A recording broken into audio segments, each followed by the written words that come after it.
Right, so when most people think of surviving in freezing conditions, they picture insulated sleeping bags, synthetic layers, and high-tech tents. But honestly, real cold weather survival doesn't start with gear. It starts with necessity, with men who had no choice but to endure the brutal, icy nights of war. During the Second World War, soldiers stationed in Europe's forests and mountains faced temperatures that would crush any ordinary wool blanket. Sleeping bags, as we know them today, were often ineffective, cumbersome, or downright impractical when wet or flattened by exhaustion. What kept these men alive wasn't comfort or technology. It was a brutally simple system built around one core principle: trap heat, block wind, and survive until morning. This was the World War II shelter tube. Before we dive into the practical and historical details, if you're passionate about survival history or the raw lessons of the past, hit the like button. Share this video with a friend who appreciates real-world survival knowledge. Leave a comment with your thoughts, and make sure to subscribe to Warcraft Survival. Trust me, you don't want to miss these deep dives into history-tested survival strategies. Most modern sleeping bags fail long before soldiers would fail in combat. They rely on dry conditions, insulation loft, and a padded ground to retain heat, conditions soldiers rarely enjoyed. Wool absorbed moisture and quickly lost its insulating properties.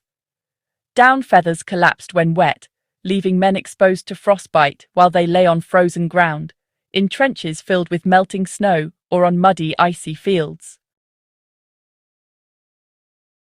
Even the issued cold-weather sleeping bags provided by armies were often abandoned because they were just too heavy or bulky to carry during rapid maneuvers. But, honestly, the biggest failure of all was wind. You see, even a minor breeze can strip heat faster than insulation can replace it. And soldiers learned pretty quickly that blocking airflow mattered more than just piling on layers. That knowledge led directly to the invention and widespread use of the shelter tube. The shelter tube wasn't a manufactured product sold in stores. It was really an improvisation. Soldiers would use issued shelter halves, ponchos, or even pieces of a zeltbahn, fastening or lacing them together into a cylindrical cocoon, just wide enough for 1 or 2 men to crawl inside fully clothed. The ends were sealed with packs, snow, or spare clothing, creating a dead air space.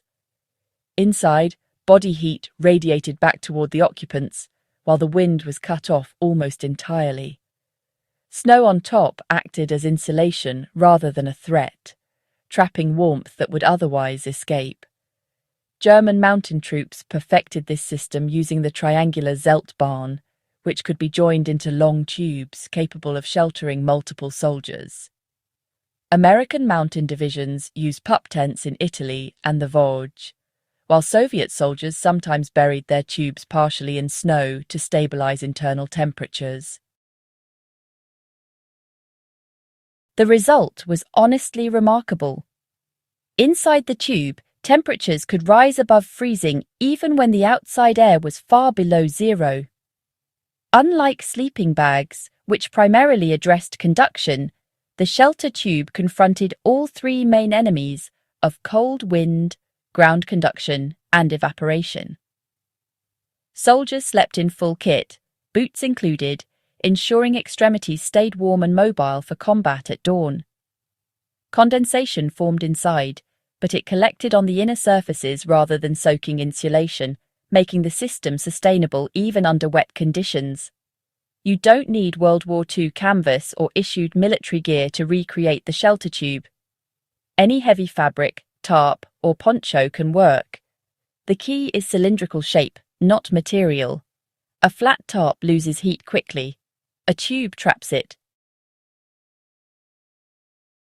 To apply this system in a modern survival context, you'd want to lay the tarp lengthwise into a cylinder just wide enough to crawl inside. Overlap the seams instead of tying them flat, and then seal the ends with snow, dirt, or even your gear. Insulate the floor with spruce boughs, folded jackets, or any spare clothing you have to reduce conductive heat loss. Keep your boots and hat on. They're absolutely critical to preserving your core temperature, and honestly, sleeping without them in freezing conditions can be fatal. If you have a companion, share the tube.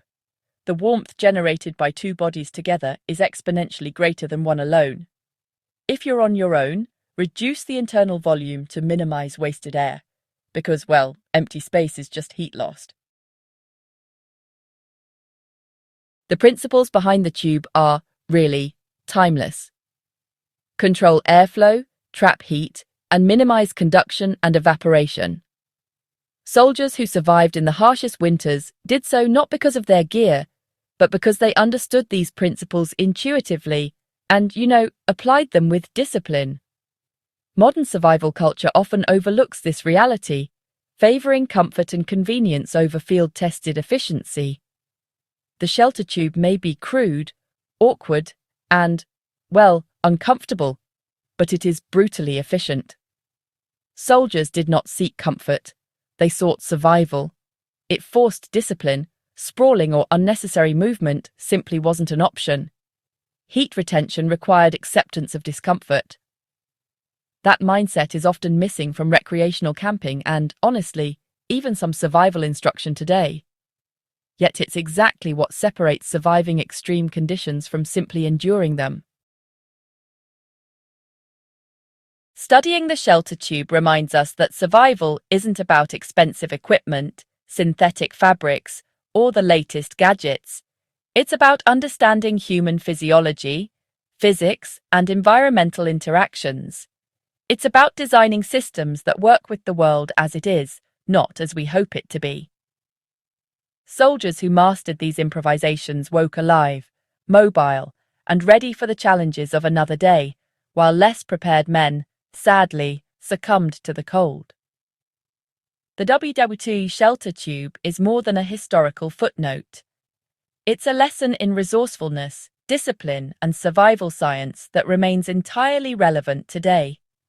Whether you're a history enthusiast, a prepper, or just someone fascinated by the extremes of human endurance, this system proves that survival is about systems, not stuff.